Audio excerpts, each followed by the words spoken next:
baseball is dead. Rest in peace.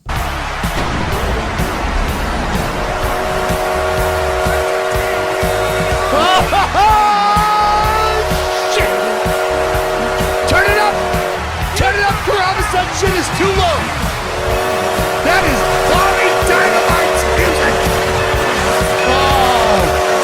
How sweet the sound of that train whistle blowing around the bend. Mm-hmm. They are losing their shit in Houston tonight. They are blowing the top off of the juice box. The straw has ejected, and Tropicana, Minute Maid, yes, is overflowing with championship energy. One more time. Championship energy.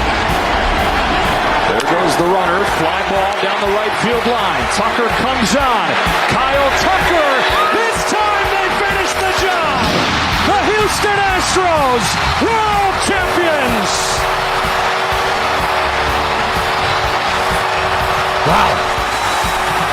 Wow, who would have thought? Finish the job, Dallas. They got it done. They got it done like I hoped they would, like I thought they would, like I knew they would. Like the Houston Astros got it done. I don't want to be that guy. I'm not going to be that guy. Let's take the time to celebrate the team. I can have my day. The Houston Astros. Initial takeaways.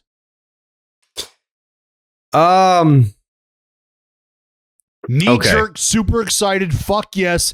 Do you want the positive or the negative? I want give me positive 20 seconds or less. Positive 20 seconds or less. Okay. Come on. Okay. So here's the drum that I've been banging on since before the banging on. What the fuck is that, Joe?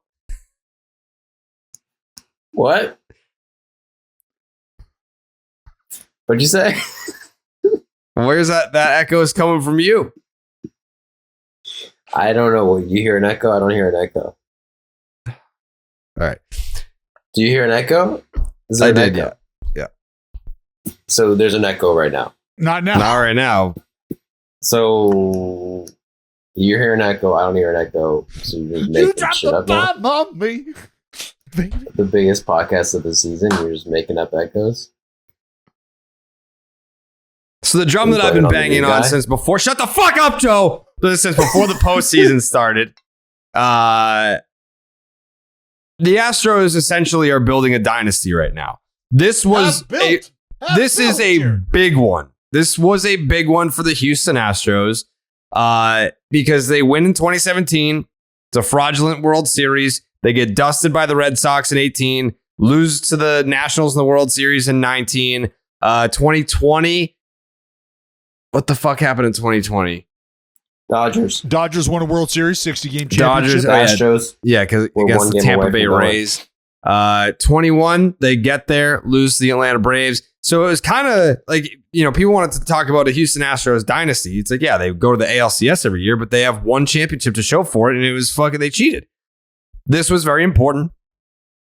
It was important because it changes the narrative a little bit. You're not going to erase 2017, but at least justifies hey, we built a great group here. We didn't need to cheat necessarily. We did. It is what it is, but we're still a great baseball organization even without the cheating.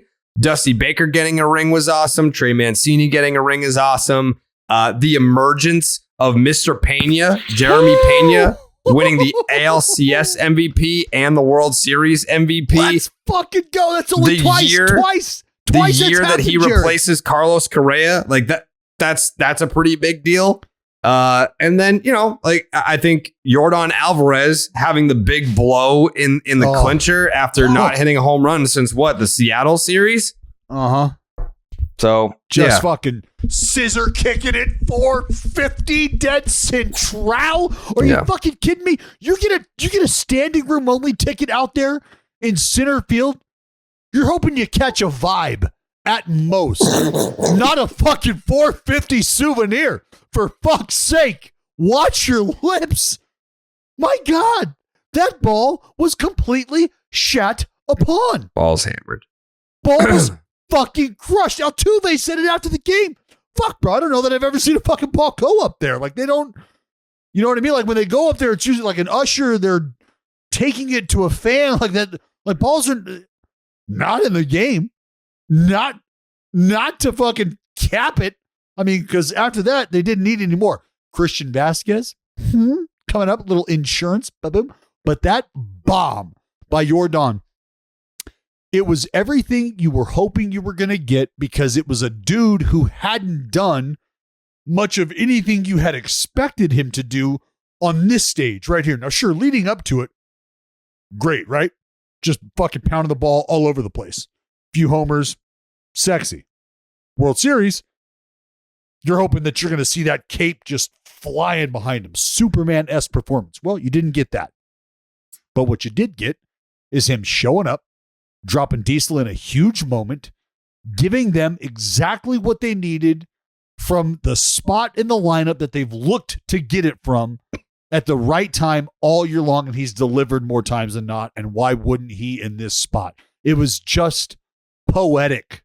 It was poetic because you knew with the pitcher's duel that we were seeing, what I hated about watching this game unfold was like, son of a bitch, now that we're already here, the sixth inning, like fifth, sixth inning, we're like, somebody is going to unfortunately have wasted one of these outings, right? That's how it's going to get looked at. Like, it's going to be a great outing from both dudes. Wheeler pitched his balls off, as did Framber, and it feels like the outing was sort of wasted but I mean, that's just a matter of running into a guy like Framber on that day. The shit was crisp out of the mono for Framber early too. And he was getting squeezed too. Curveball, little extra hair. Well, they said it early. Barksdale, low guy, right? Not so much. He's not giving you that low love. So doing your homework, and this is where I don't want to get off on this tangent, but if you're aware of who you've got working back there behind the dish, I don't want to say it helps formulate your game plan, but you're aware of what you're working with now. So if I'm a heavy sinker guy who is used to pounding, clipping the bottom of the zone, maybe working down and getting a little love there, and I know that I got Barksdale back there who's not necessarily prone to giving me that love, I know that I'm going to have to be on my best behavior here. Because what I can't do is try to clip the bottom and raise my sights and end up fat in the middle and just get fucking hammered, because now I'm backing up third. That's no good. So I wanted to tweet it out that Maldonado was going to make his money today, just because of the work that he was going to have to do back there behind the dish, sucking up those low balls so that he can get those ball strike calls for his guy. But that aside, you could tell early shit was crisp out of the hand. The breaking ball had hair on it. The breaking ball had depth on it. I don't know. I mean, one, maybe two of them were not quality pitch or better out of the hand. It was really nice to see Framber answer the moment based on what he had already done all year long. His demeanor too was very like this is the clinching game of the World Series, and just at home. He was out there laughing on the mound. Like, obviously, when he needed to buckle it down and lock in, he was able to do that. But there was like the Fox camera showed him out there on the mound. He's like laughing, like joking around. This is a dude. Like, I swear to God, like I've looked into. We talked about this, so I'm already one step ahead of you boys. Just to let you know, no threat here. But I've already looked into Spanish classes and Spanish tutoring here. Oh, you think you're ahead of me on that? Well, as far as what I already know, for sure. As far as the effort to take it to the next level, guaranteed. So yeah. But he's a dude who, if you just kind of watch him, he makes you want to learn the language so you can talk to him, so you can interact with him, so you can learn from him, so you can learn who he is. I told you guys this earlier in the season. Like, I came down the elevator in Oakland and he was walking out of the gym. And when you come down the elevator field level in Oakland, you are facing the entrance exit of the visitors team gym, and Framber was walking out, and I swear to God, the dude looked like he had two of the ripest pumpkins on each shoulder, just fucking bouldered up. You know what I mean? I noticed that today. I was noticing that today. But that was secondary to his vibe, his energy, like fucking just bebopping around. Like he's one of those dudes where I was just like, fuck, man. I wish I was smart enough to know a second language thoroughly enough to be able to speak to you, because you just seem like you're fucking awesome. And I would love for our audience to be able to hear shit like that. But it felt like early on, he was just ready for what the task at hand was presenting him. And he was like, yeah, I knew this was going to be the day. I knew this was the position I was going to be in. That's what all of these starts in a row have led up to, is me being prepared for this moment and it not being too big for me. Well, he's already started 13 playoff games. This is his 13th start. And how old is he? How old is he, Joe? He is 28. So he's played I would say 4 full seasons. 4 full seasons, 13 playoff starts. You'll take that. He looked like he didn't give a fuck today. Because I don't think he did. I think it's like, my shit's so nasty. I know it. You know it. And what are you going to do about it? The answer was nothing. I mean, the Phillies offense hasn't done fucking dick since the Lance McCullers game. Well, and it's not only that, but this vibe right here is very real too. If I'm on my bullshit and I know that the boys got my back, I can be that Chihuahua who turns the corner and is facing a pack of wolves, but knowing full well the only reason that pack of wolves isn't eating me alive right now is because behind me stands an absolute army of my own wolves who got my back. And that's that Astros bullpen. Like, you're rolling out a guy like Framber in a must win for the other team. You've got house money, so to speak, because these last two are going down in your house. So with your, arguably best guy in this spot, because the Verlander numbers, World Series, blah, blah, blah, blah, blah, it is what it is. Framber, the consistency, arguably your best option when we're talking about must-win ball game. And you've got that fucking bullpen to deal with when he's done. When he's done, you're going to hand it to those guys? My God, Neris with the fucking wipeout just split your fucking soul in half. What are you coming up with a bat for? That's insulting. Grab 2. The people that were drawing the comparisons to the Red Sox ALCS last year were 100% right too. After game 3, the Phillies just laid down the hammer of God on the Astros, 7-0, 5 home runs. And that's exactly how the ALCS was last year. The Red Sox kicked the shit out of the Astros to go up 2-1. And then they didn't win another game after that. And the Phillies went on to score 3 runs total in their next 3 games, all losses to the Houston Astros in the World Series. Well, much like, the mindset is what it is. Much like Schwarber told you, bro, I don't give a shit about. And he was right, because he's the only fucking hitter in that lineup that did anything after that. And we'll get to Schwarbs a little later. But that is the mindset. It doesn't, I don't care, man. There's a baseball game tomorrow. Like, great history, super sexy. Javier shoved it up our ass, 6 no hit. Everybody else came behind him, did the same. Get it? We got no hit. How do we answer that? Fucking wear that. Well, after that, it was, okay, yeah, I'll wear it. I'll sew it on. It's going to look fucking great. I'm going to wear that to the ball, actually. You know what? I'll wear that to the parade. It is, it is kind of interesting that, and because when you asked me like what stood out, and I was like, do you want the positive or the negative? I said the positive. You did. Here's the negative.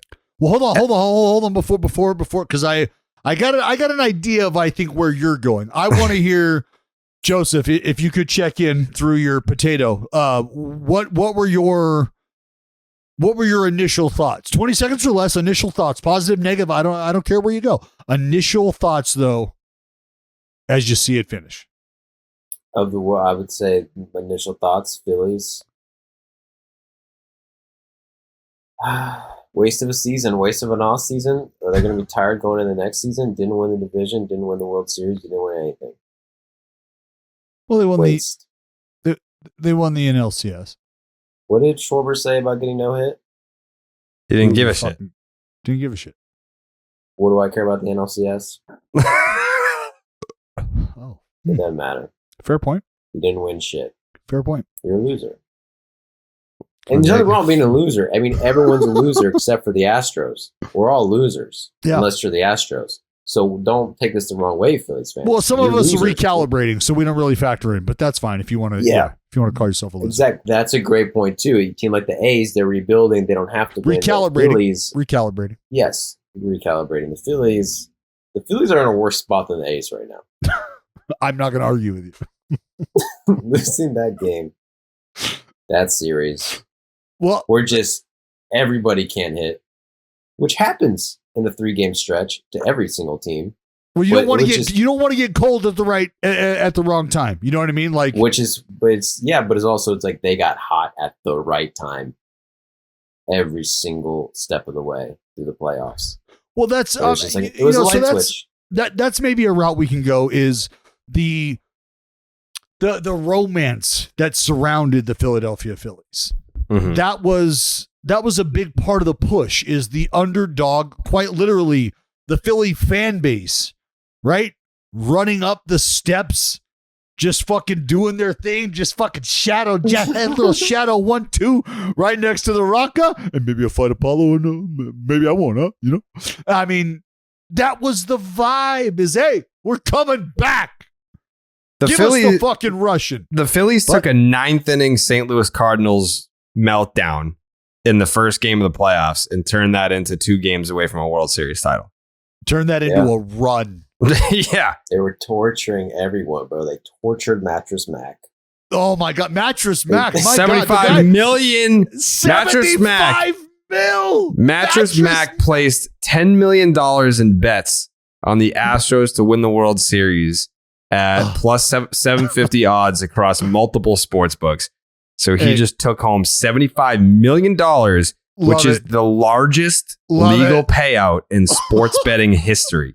Fucking love every minute of that. Why do I love every minute of that? Because it's a dude who's got fuck you money, and he's choosing to allocate it and direct it into a fuck you area. Like, if this does not work out, there's no fault. Like, there's no, well, at least I got, like, you're not writing this shit off, but like, it's a fucking just, thanks for coming. Here's my entire testicular satchel on the line. And well, it's not even, honestly, it's probably just a fucking hair or two, for being real about Mattress Mac. But the point being, it's, buddy, I'm going to let it ride. I'm putting it all right here, right now, one club, one direction. And the fans were in his shit. The fans had Mattress Mac ready to throw fucking punches the other night. How old is he? He's got to be 80 plus. Mattress Mac might be 92. His real name is Jim. All good. 71? What? He looks terrible for 71. Well, it's on his first rodeo. February, he'll be 72 in February. God bless him. Mattress Mac. Can we get Mattress Mac on the pod? That's the question. Jake, book Mattress Mac. He's only got 99.8 thousand followers, but you could definitely get him on the pod. Well, he's pretty, I don't know if he's too good at Twitter. I mean, he was 71, ready to fight you like he was 17. Look at Dusty Baker and then look at Mattress Mac. Dusty Baker looks like he could put on the spikes and get out there and play right now. Mattress Mac looks like everyone's great grandfather that's on the doorstep of death. Well, that's just the difference between athlete and average Joe. Well, there's nothing average about Mattress Mac. I'll tell you that right now. What are you talking about? And what a baller move. He had tickets right behind the Astros dugout, too. Well, why? I mean, do it the first Jared, pitch. You got $75 million ready to be cashed out. Like, buddy, he could have played fucking third if he wanted to. I'm surprised. Look at this dude's fucking facial expression during the final. Like, I don't know. This is too risky, man. Like, Mattress Mac is playing with fire. He's at an age right now where I get concerned about the excitement when he wins a cool 75 mil. No, but that's where like he's got it figured out. Like that money's going to a great place. Like there's probably a fucking tortoise sanctuary somewhere out in West Texas he's taking care of. Like that money's going to go to a good place. You think he's donating the 75 million? He's going to donate a portion of it. Absolutely, Jared. Buddy, you got to write shit off. You'll learn about that. Yeah. He's known for being a good guy.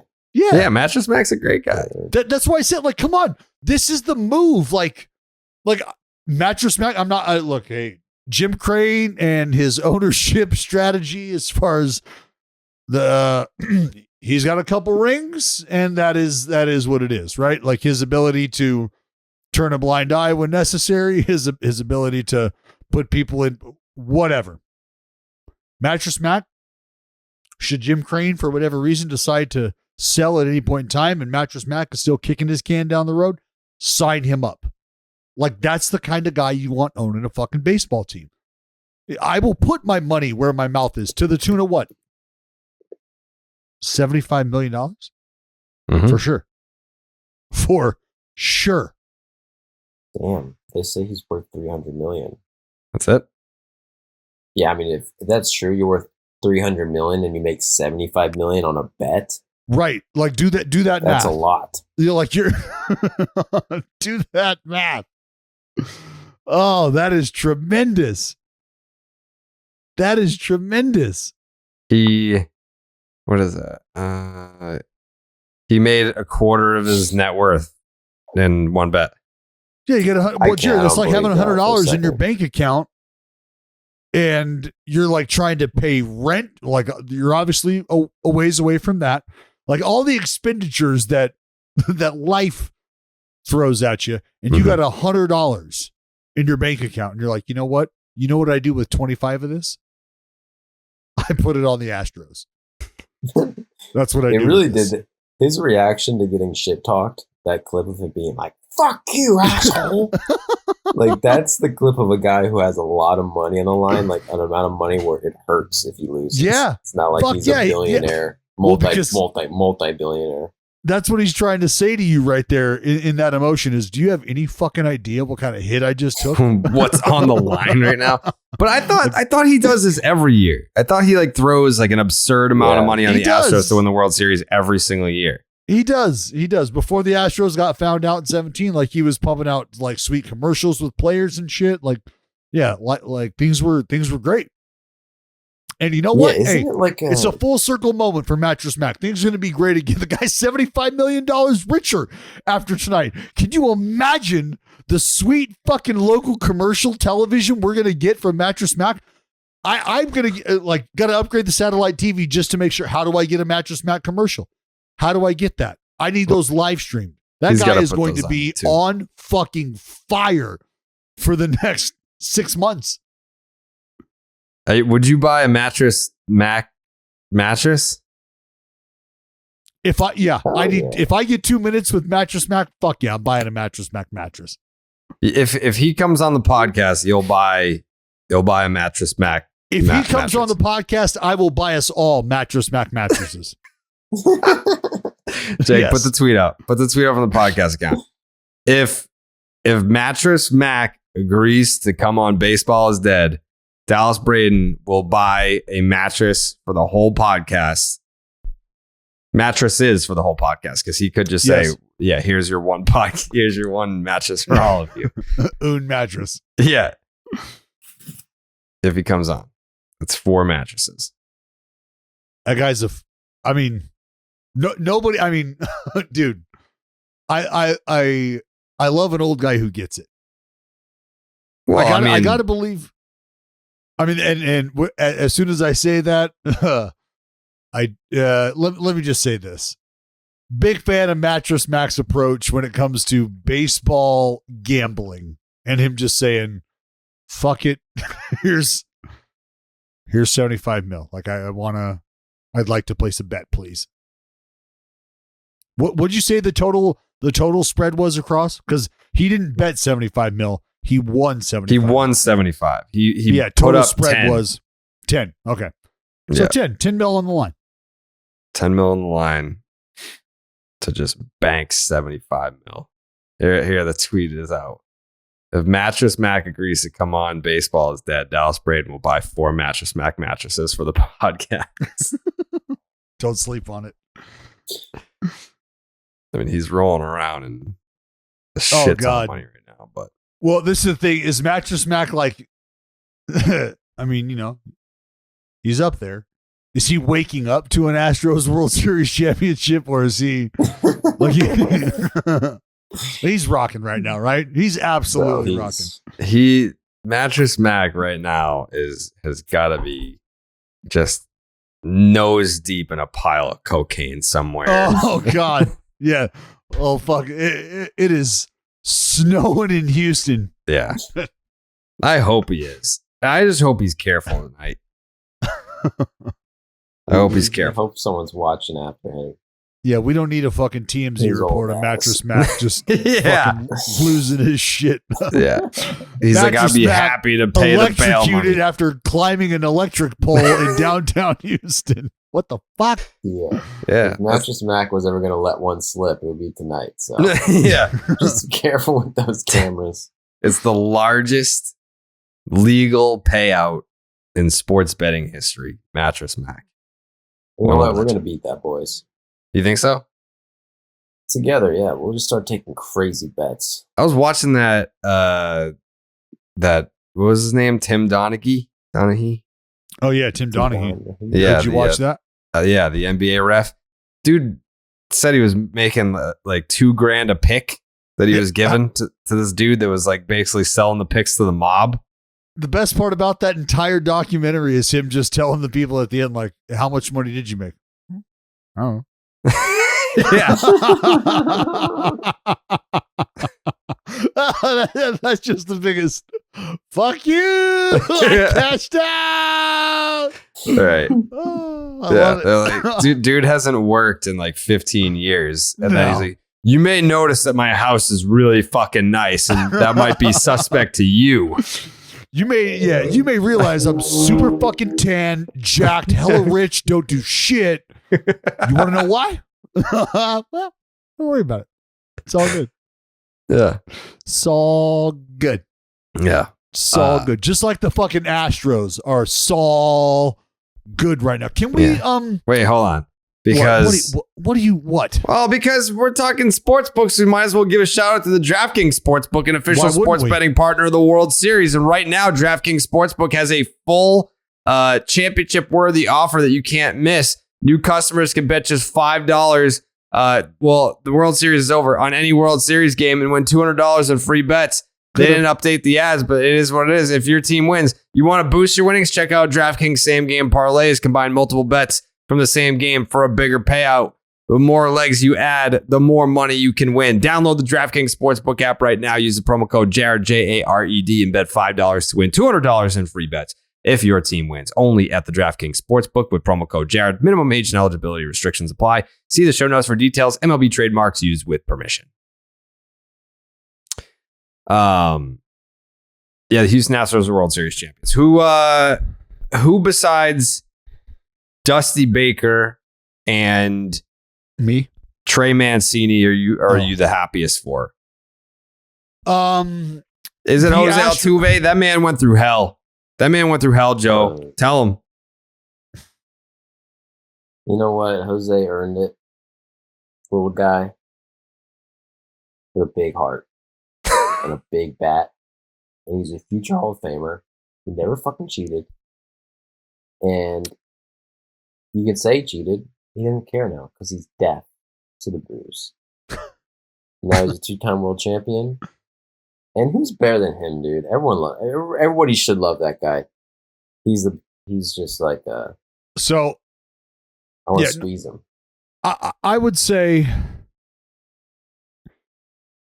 if you are going to arrive in a moment as a baseball fan where you do part ways with or come to an understanding of the roles, the impact of guys in 2017, and the idea that not everybody, or excuse me, the Astros were not the only ones with their nefarious activity.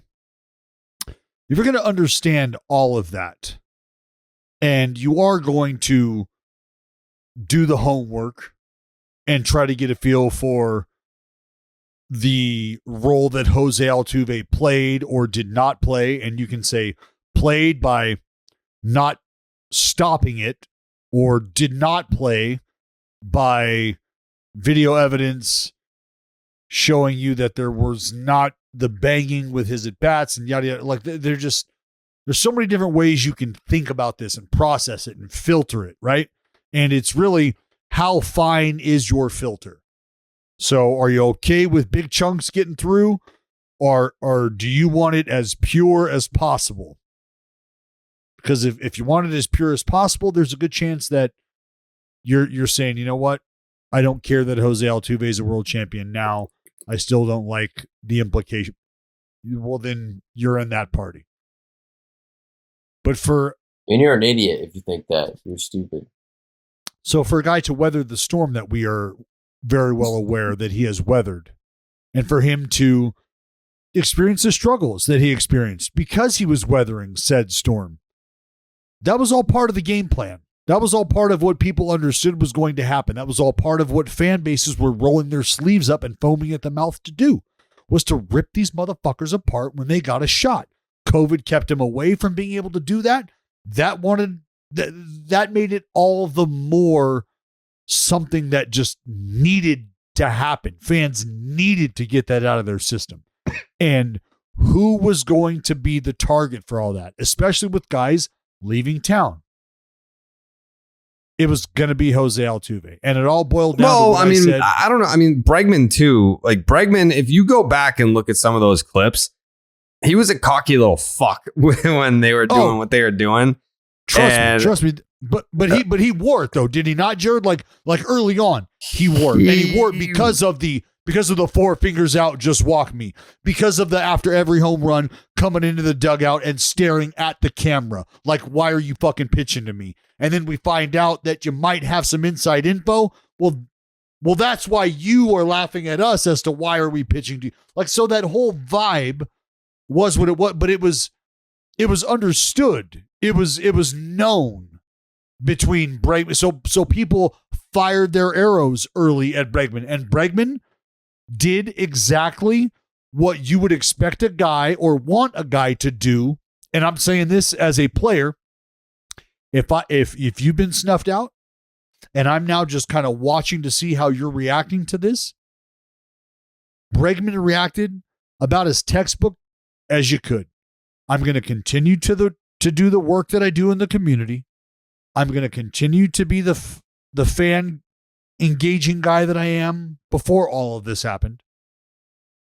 And I'm going to wear it when you have your shit to say. When you're throwing your fucking stones and firing your arrows, I'm going to absorb them and I'm going to keep playing my game. And that's all you could realistically ask from somebody who is guilty in that spot. Outside of admitting what they necessarily don't have to, legally don't have to, because the commissioner took care of that. Outside of doing that, which again, remember, they don't have to, what would you have them do? And Bregman did exactly what you would have them do. Keep his mouth shut, take the arrows, wear the stones, show up every day, play baseball, and move on. And that's what he did. That's what he did. So if you want to continue to throw stones, continue to fire arrows, it's on you. But I promise you, you're probably now in the minority. And from that's why this championship, that's why this run means so much to some of these guys and means something different to some of the others. Altuve being one of those guys. But Maldonado and Bregman also being some of those guys. Yeah.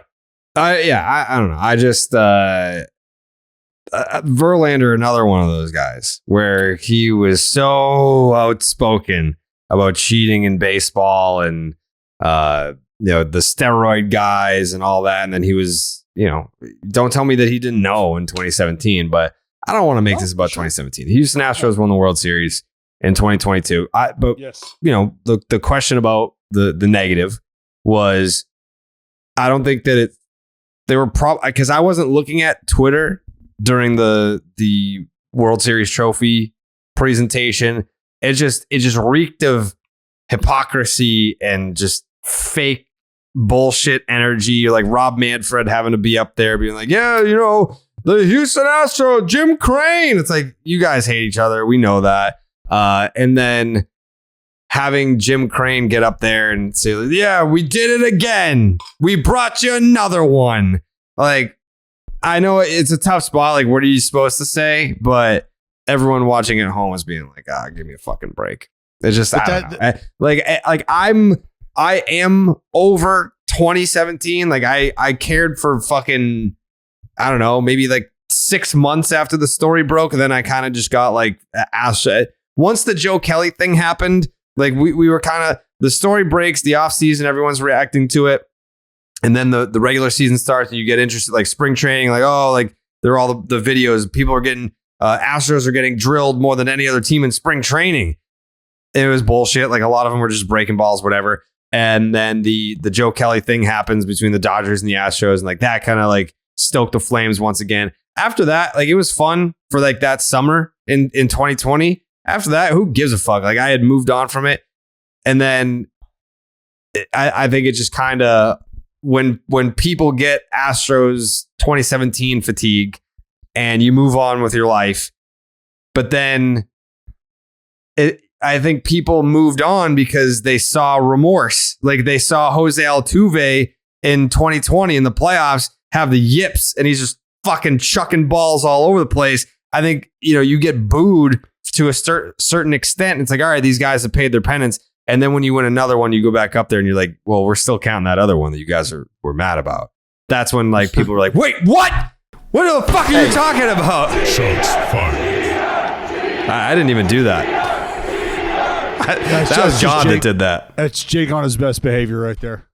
The universe has spoken, bro. You can't coach that. You can't coach. That's court awareness. Right. Here's another thing.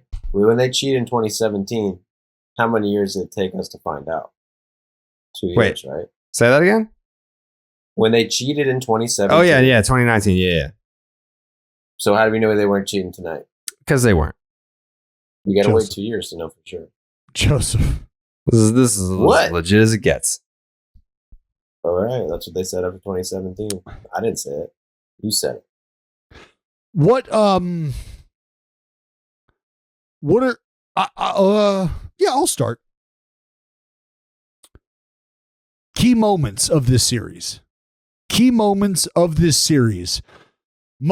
that you, because there's a few of them. I don't want to necessarily call them storylines, but there's some things that happen that you take away from this that put this series in Christian Javier's performance. Yeah, Christian Javier's performance in Game 4. Like you get your fucking dicks kicked in, and then you're like, oh, by the way, like this is our secret weapon. Like this is not our ace. This is not the guy that we're running out there in Game 1 or Game 2 or whatever. It's like him going out there and no hitting the Philadelphia Phillies over, what was it, 6 innings? 6 innings, no hits. They never recovered. They never recovered from that because nobody else got a fucking hit. Nobody got a hit for the second time. I'm saying for the rest of the series, they didn't recover. Oh no, yes, the rest of it was, and that's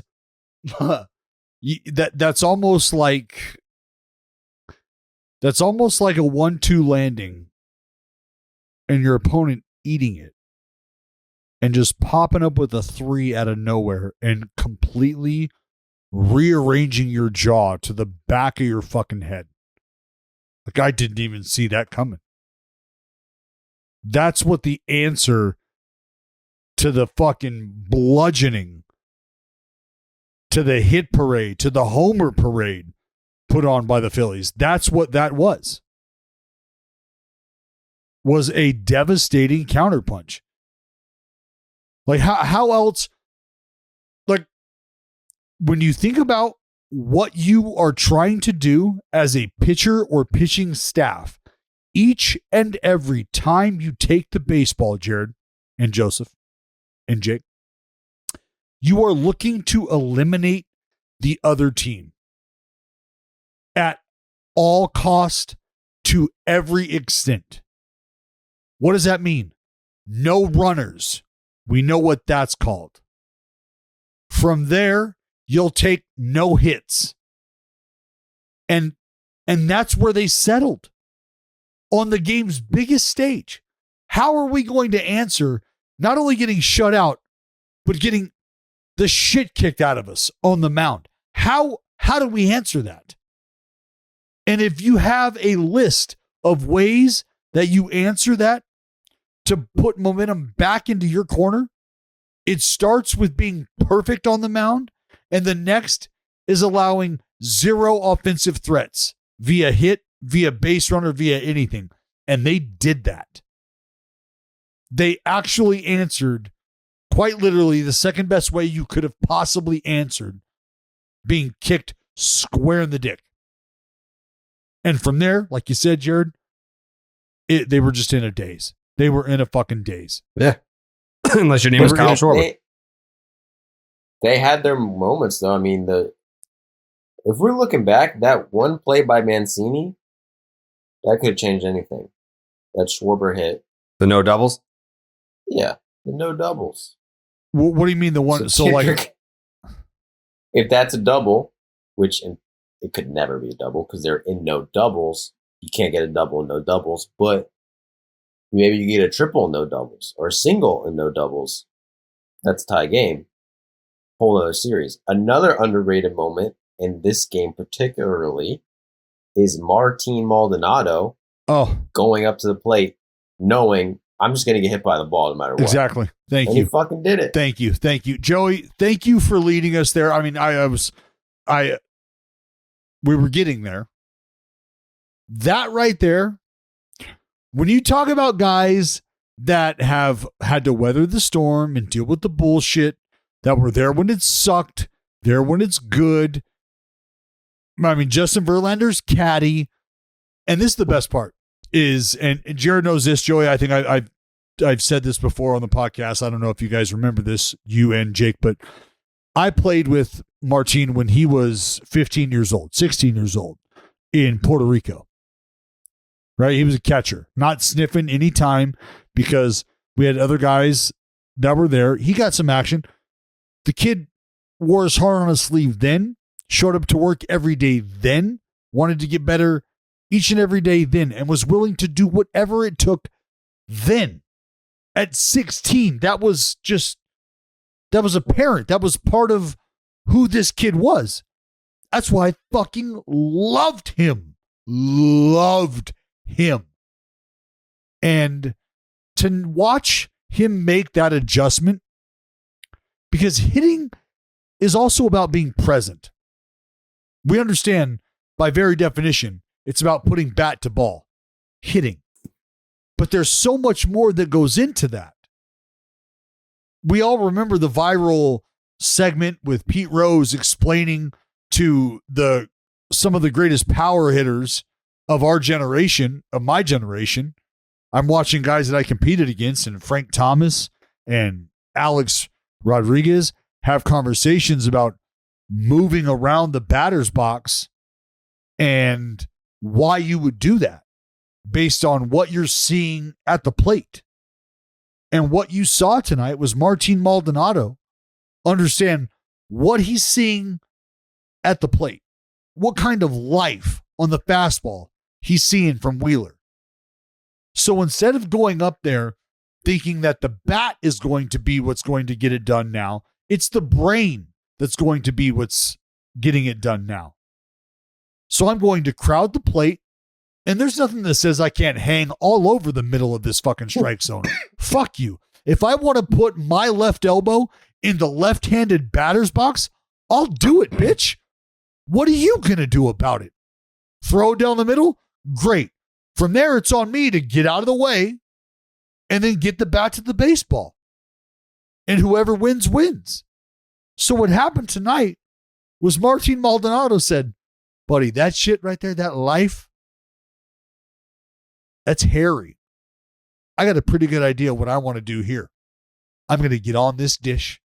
I'm going to hang over. And should that arm side life from Zach Wheeler carry him 3.5 to 5, 6 inches in off the plate, you want to know what's waiting for him?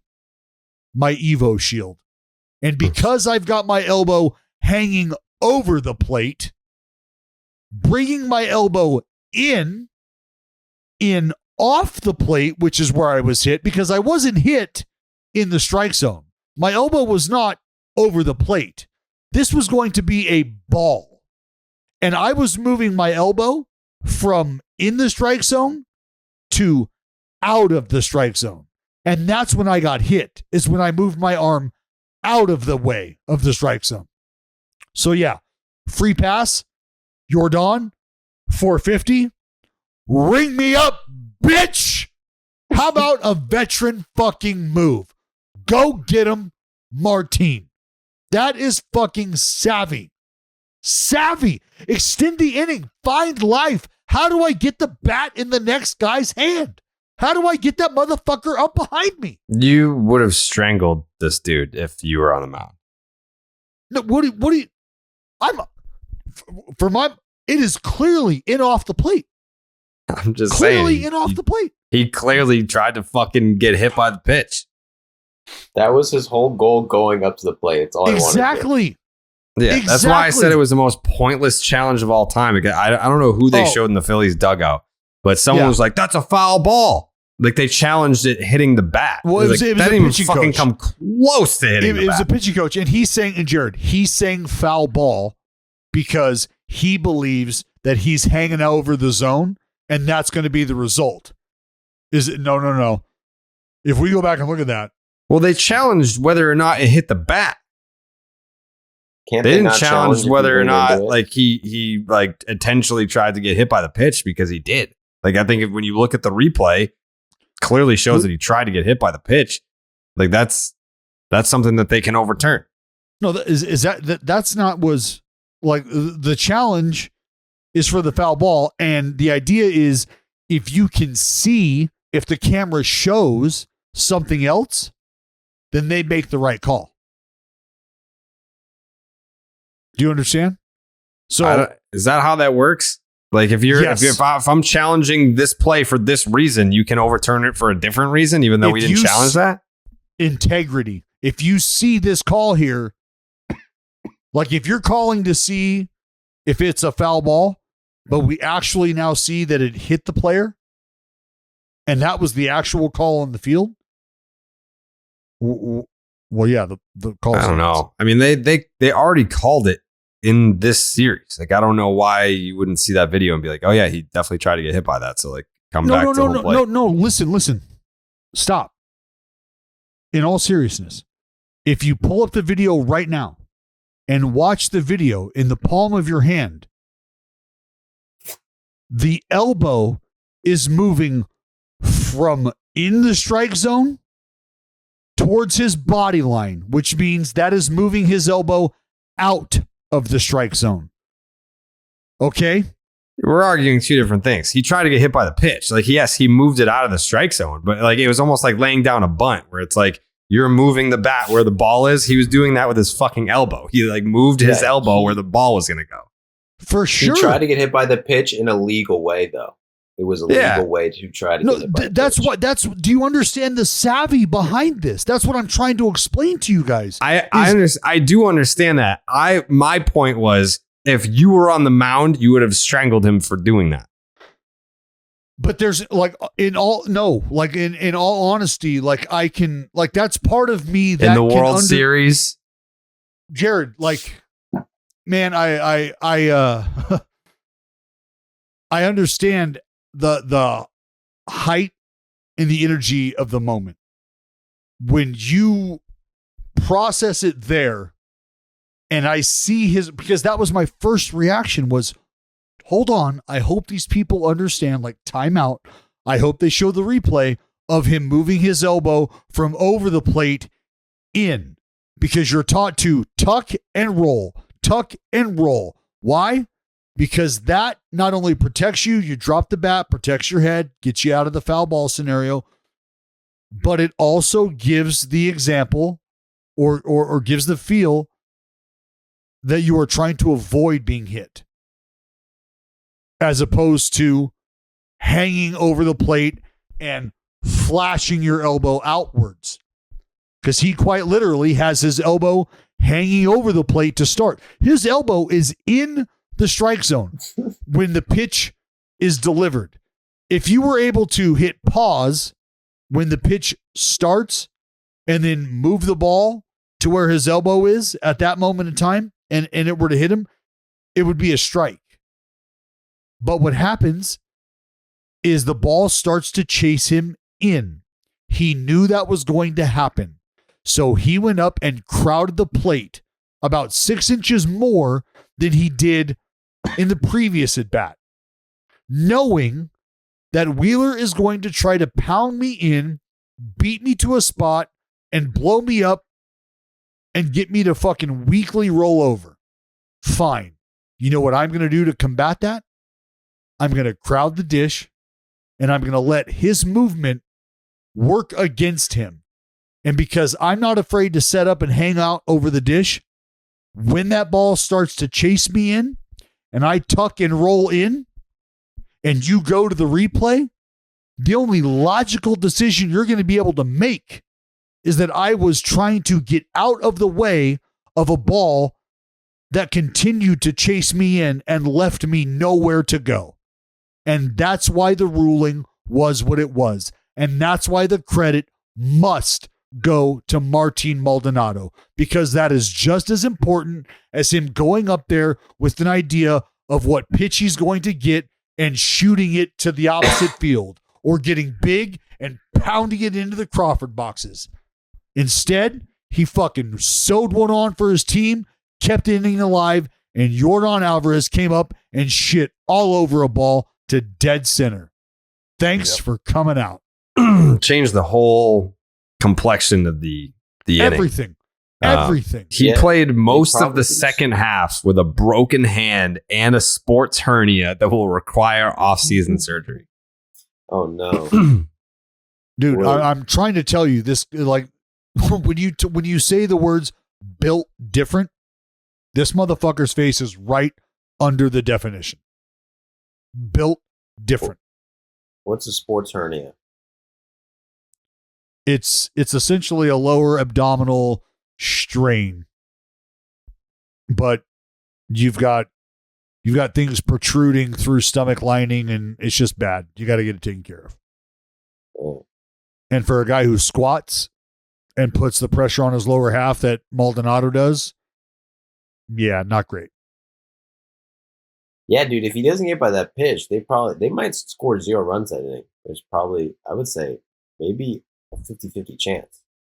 Well, they don't score anything. To my whole point about his savvy nature, do you want Maldonado squaring off against Zach Wheeler? Like, offensively, the numbers tell you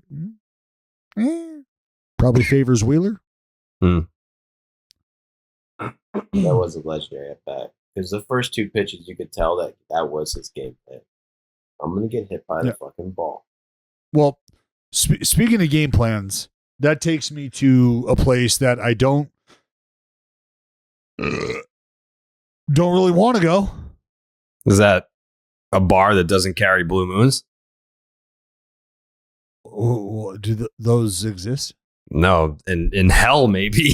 Yeah, that'd be fucking stupid. Yeah, you'd have to be an idiot. I know a couple of idiots. I know about 3 idiots specifically, but you'd have to be an idiot to own a bar and not have Blue Moon. I agree.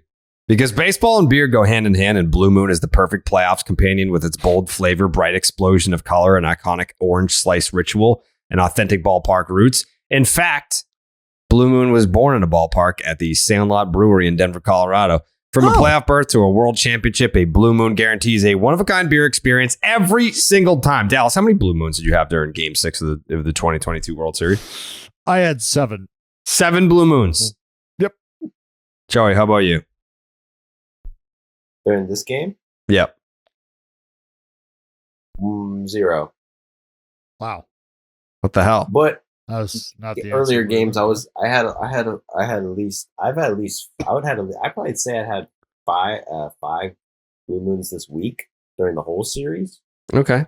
My wife had 3 Blue Moons and my grandmother had 2. My grandmother, Joey, my 82-year-old grandmother had more Blue Moons than you did during Game 6. Sad. Well, you tip your cap. Tip your cap. Step it up. Step it up. From its refreshing flavor with Valencia orange peel for a subtle sweetness and hints of coriander, Blue Moon Belgian White is one-of-a-kind beer that's made brighter.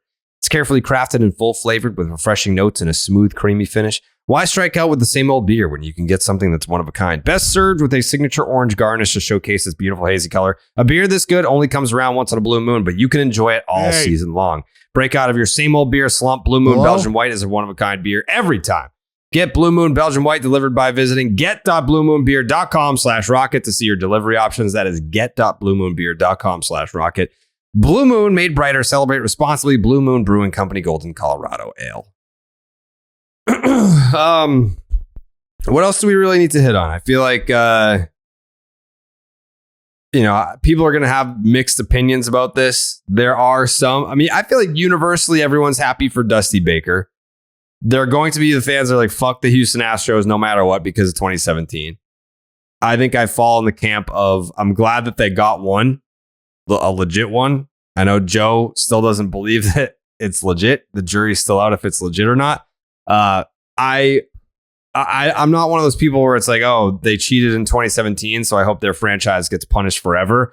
I can at least respect greatness when I see it, even if I don't necessarily love the players or the team or whatever. And I'm not saying that I don't love the players of the team for Houston. I'm just saying, there are people that hate no matter what. With the Houston Astros, I am glad that they got their one. And maybe they're not done. I don't know. They just keep churning out quality players. When they lose franchise players, they replace them with another one. Like Jeremy Peña being the ALCS and World Series MVP and winning a Gold Glove this year, all while being runner-up in the Rookie of the Year race right now. Like the pain train rolls on in Houston. So I don't think they're not at the end of their window right now. I don't see an end in sight for their window, especially when you're talking about the bullpen that they have, the rotation that they have, and just the core pieces that are locked in place. Like they're going to be back. Like that. Don't get me wrong. The core pieces. The road to the World Series goes through Houston again next year. Let's start in the 6 hole. Let's start with the man who raised the Willie Mays Trophy. Let's start.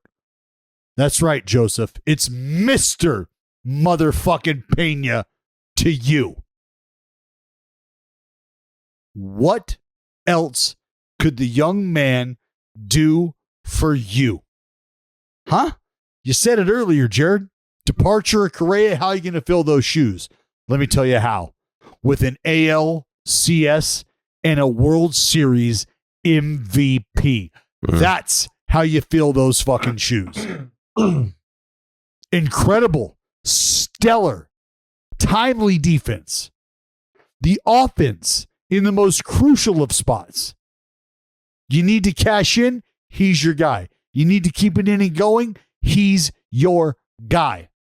I don't know what else you could have asked this young man to do, offensively or defensively, on the game's biggest stage. Considering a guy like Yordan Álvarez hadn't necessarily showed up until Game 6. And it was big. Oh, it was a grand entrance. No fucking doubt. But who is keeping the party popping until then. Joseph, who's keeping the party popping? Mr. Peña. He's Rookie of the Year. Oh, yeah. Next question. Who's the Rookie of the Year? They're going to give him a fake. Unfortunately, the Rookie of the Year voting does not occur after the postseason because this is where I feel like it would be hugely impactful. Would it not? Yeah. Because the love that J-Rod got leading up to the charge for the surging seaman, that's going to push him over the edge. I don't think there's any doubt about that. But should you have an entire championship season to base that award on, well, damn. Like, how impactful is a guy? He's your ALCS and World Series MVP? Yeah, who gives a fuck about the Rookie of the Year? I'm sure he doesn't care anymore.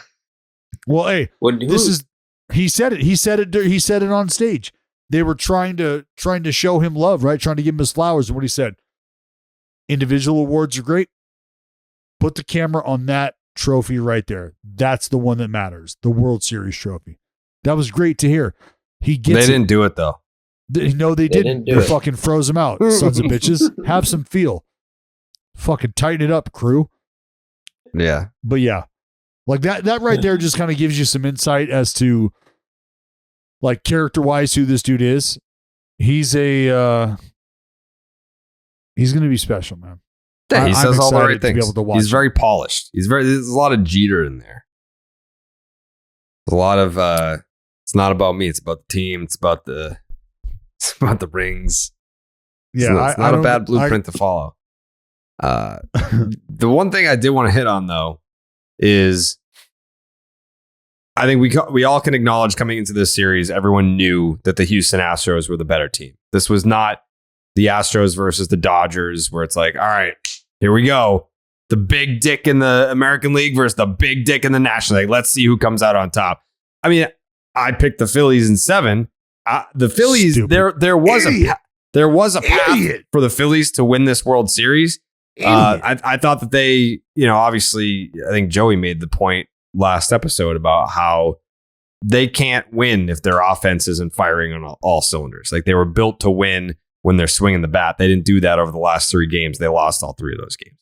But looking forward to, that's next year, dick 2 out of 3 at home, and then you get fucking just KO'd first game back on the road. Boom, boom. Fucking 1-2 days, land in Houston, day off, try to gather yourself, meeting in the corner, go back out for the next round, and it's a fucking uppercut into the upper deck. Well, looking forward to next year with the Philadelphia Phillies.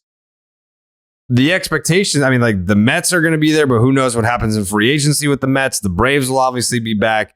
But to go into that postseason as a 6th seed, and no one picked them against the Cardinals, and then they came back and did what they did there. No one thought that they had a shot against the Braves. They dismissed the Braves. They get all the way to the World Series and take the Houston Astros back to Houston and ultimately fall short of their goal. But next year's expectations has to be like, hey, we saw what you did last year. Like, you're fucking capable. But is this more that we expect more out of the Philadelphia Phillies next season? Or is this more you see baseball executives licking their chops, being like, look what that team did.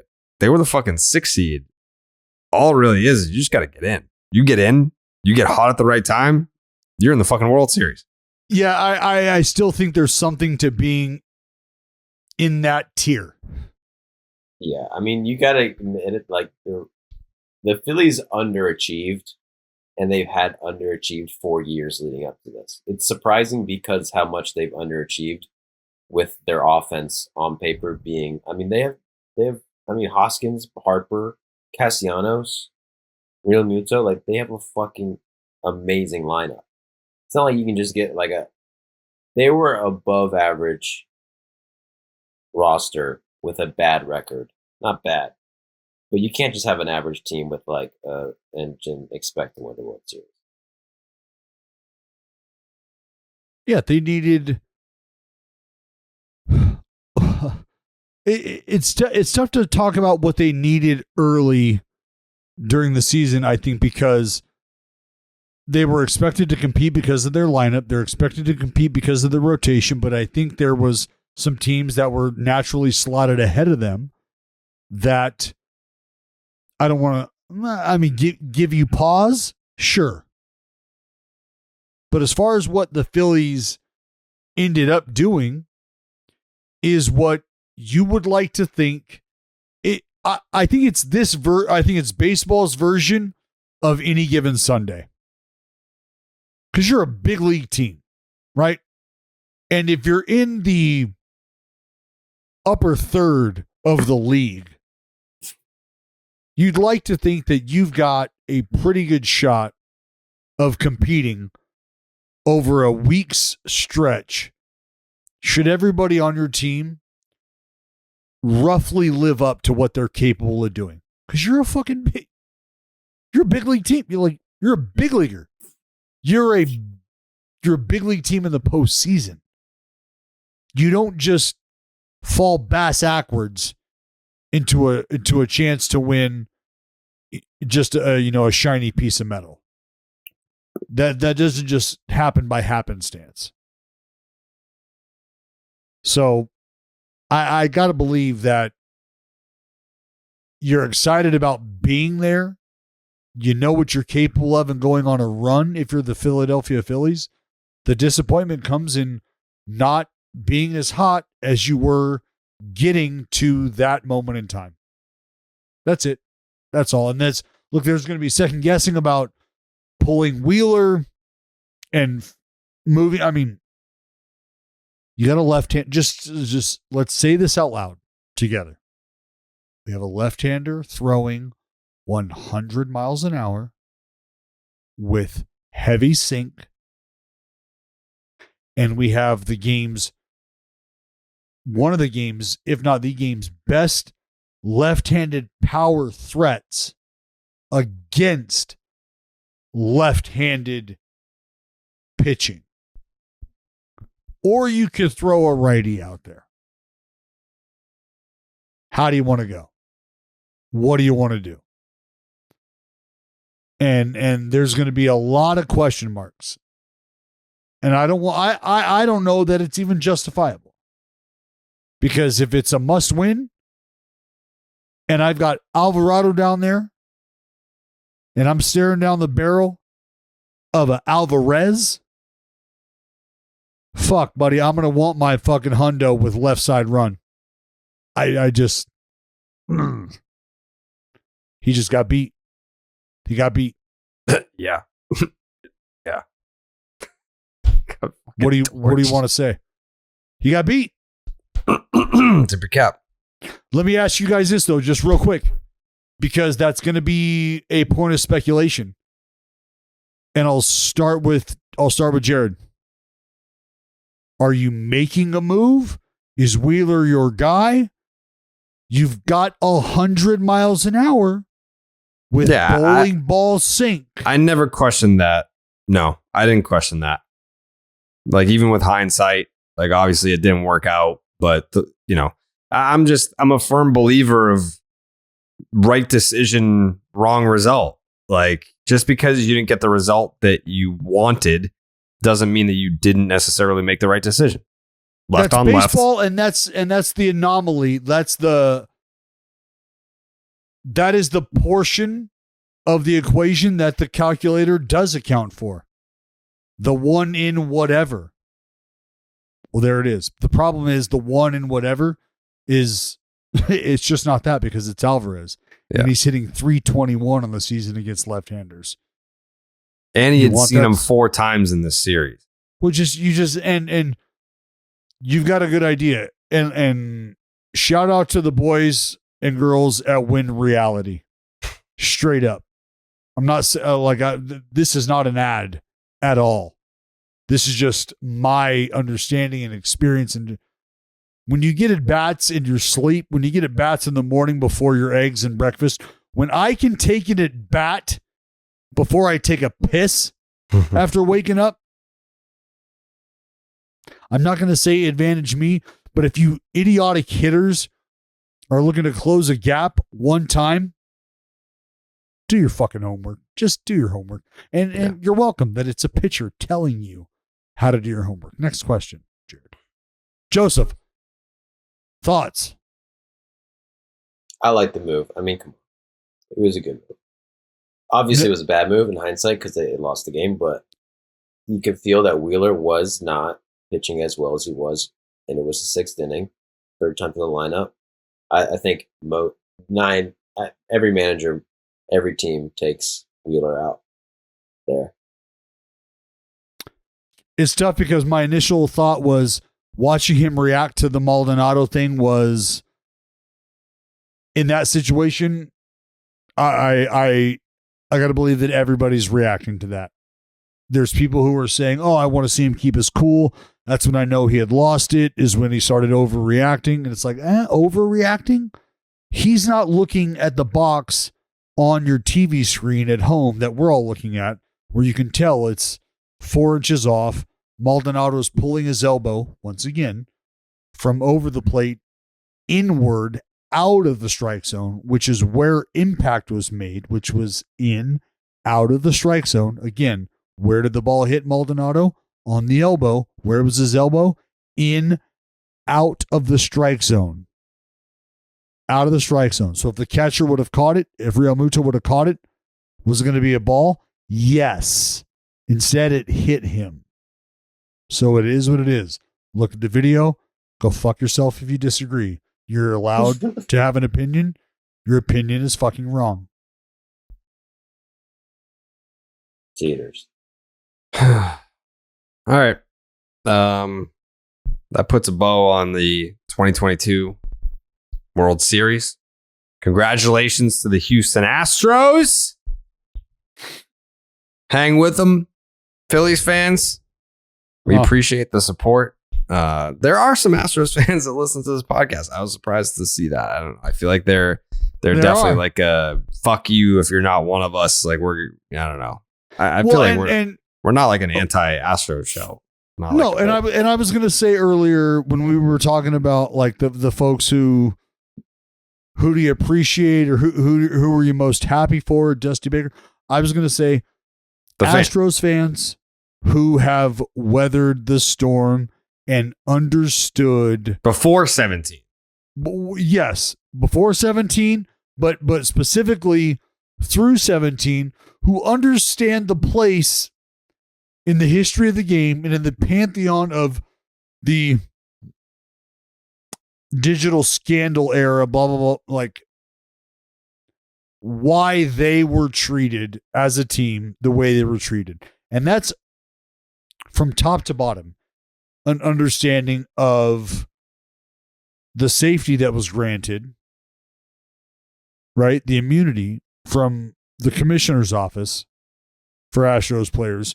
From that point, like fans that understood, like, hey, look, we get it. The only way that this was ever going to be able to get closer to an even playing field is these measures being taken. And the only way that was going to happen is if the players talked. And the only way they're going to talk is if they don't get put on blast. And we all get that. So the Astros fans who understood all of that and were able to understand a point of view from a Joe Musgrove who was like, look, give me that ring that feels just a little better than it does from 17. Why? Well, because we all know, we don't have to get into, like, we all know why another ring would feel different than that one. So to the Astros fans who were able to sort of roll with the punches like some of the players were, like an Alex Bregman was, as we've highlighted, shout out to you guys because no doubt you've taken some shit. No doubt. And if you haven't ended up in a drunk tank after a game because of defending some shit like that, tip of the cap to you. That just, I can only imagine what it's like to be a super dedicated, diehard, faithful fan, have your team win, deal with shit like that. Because as fans, especially in today's society, today's world, man, shit you care about, shit you pull for, means a lot. Means a lot to you. And you're willing to fight for it because fuck, what else do you got to fight for? So I get it. So shout out to those fans that were able to say shout out to Freddie. Fuck Freddie. Sorry, Freddie. I didn't mean that, but not shout out to you. You've been a writer, Freddie. So good for you. But fuck you, Freddie. You're a quality human being, I bet. Like good person, shitty fan. Fuck you, Freddie. But seriously, for riding, much love. Much love, but fuck you. Yeah. But we love you. We do. Shitty fan, but you ride. You ride. Been there for since day one. Freddie's a real one. Shitty fan. Freddie's a real one. All right. We'll be back. What fucking day is it? Today's Saturday night. We'll be back next week during the off season. We're down to one podcast a week. Do we know what day we're gonna do this on yet? We'll figure it out. I'm down to one beer, and that's a problem. Yeah, we'll figure it out. We'll regroup. Look to the socials. It's either gonna be Monday or Thursday. It's gonna be one or the other. So, the hot stove season is about to be upon us, and we'll be putting out our Baseball is Dead episodes. We appreciate everyone listening. First season in the books. Baseball is Dead. We did it. We made it. Shout out to Joey, first season. Dallas, 17, 18, 19, 20, 21, 22. Sixth season together. And shout out to Jake on the ones and twos. A lot of late nights for Jake editing the show, getting it up on YouTube. There needs to be an understanding of how much work goes into that. I'm sure you guys understand. You listen to podcasts, you get it. You know, there's folks that grind behind the scenes. Well, it's not like it's a 7-8 man squad back there. Yeah. Also, I wanted to give a shout out to Corey, who does our graphics. He does a fucking awesome job. Getting the first of all, they look great. Second of all, very timely, which is important.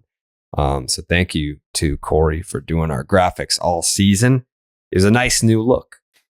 Thought that they were clean. I'd also like to shout out Ellen, and I'd like to shout out. What's that? Why? Well, this part isn't for you.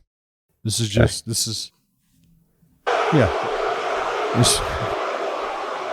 Well, I'm allowed to give thanks to where support comes from, and so that's something I'd like to take the time to do right now. All right. Okay. That's it don't cost nothing to show love. It doesn't. Thank you, Joe. Right. God damn, man. All right. Joe, anything you want to say after your first season of podcasting? This is my first season. Many more seasons. Too many more seasons. Go Astros, my squad. Yeah, for sure. So it's gonna be a long night. We'll be partying with the boys, sit on the PJ. Yeah. Head over to Houston. You just enjoy it, man. I mean, what else do we have in life? Just enjoy moments like this. Right. On top of the world. I've enjoyed it. I didn't want to rip into you guys at any point during the pod. I just want to take a couple seconds now to ask, what in the fuck were you actually thinking? You can fall in love with the game of baseball. You can fall in love, and that's fine. But at some point in time, you have to come to the light. And you have to realize it was written in the stars. Whether we wanted to look up and realize the map was there before us, that was your decision. I tried to lead you. You didn't want to listen. And that's fine. So we close the books on 2022 with you three having been led completely astray by your hearts. Romance is a heartbreaker, boys. And baseball is romantic. But leave no doubt, it was always the Houston Astros in 2022. You fucking idiots! Wow!